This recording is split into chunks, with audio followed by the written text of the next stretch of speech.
ម៉ាស៊ីនហូជីកូ100បន្ទុក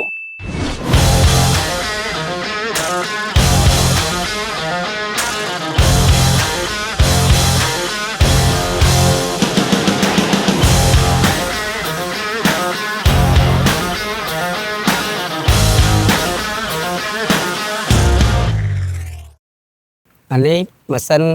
បើយើងយកប្រៀបធៀបជាមួយអាចារ្យអានេះបើវាបៃកម្លាំងជាងហើយម៉ត់ល្អ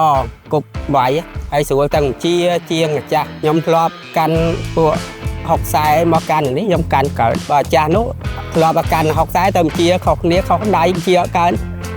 ព្រោះរំលាក់សើយអត់ត្រូវកម្លាំងសិនវា80សេសហើយកន្លែងបត់ជាវាងាយស្រួលមិនក៏អីធំទូលាយមាន50ភាពរយៈពេលគាត់យកមកនេះខ្ញុំមើលរូបរាងរបស់វាបែប 2.2 ម៉ែត្រលោកគប់ក្រោយ 2.2 ម៉ែត្រនិងអាផ្លេចច្រាំង 2.2 ម៉ែត្ររូបរាងទំហំវាមានប៉ុណ្ណឹងណាវាធំជាងអាស៊េរីមុនហើយនឹងស្រួលប្រើទៀតអានេះវាយម៉ត់ល្អជាងអាចារ្យនោះហើយស្រួលទាំងជា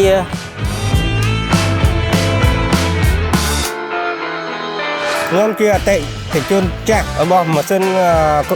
ហូជីកូនៅភូមិប្រជុំអង្គឃុំជើងកាប់ស្រុកកណ្ដាលជើងខេត្តកណ្ដាលឥឡូវនេះបានម៉ាស៊ីនចូលថ្មីមួយទៀតហើយគាត់យកមកដេម៉ូឲ្យមើលឥឡូវ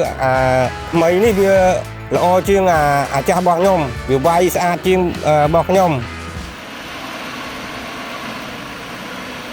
ម៉ាស៊ីនហូជីកូនេះតាមការរចនាចេញមកក្រោយនេះវាស្អាតជាង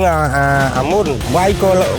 ស្អាតជាងមុនអង្គុបចគាត់ពីក្រោយហ្នឹងហើយមានអង្គុបចគាត់ក្រោយឲ្យលេចច្រាំងហ្នឹងហើយនេះយើងទៅវាប្រើប្រព័ន្ធខុសអាមុនវាលើកអង្គុបលើកអីរចនាវាខុសអាមុនក្រោយនេះវាស្រួលប្រើហើយបញ្ជាវាស្រួលជាងអាមុន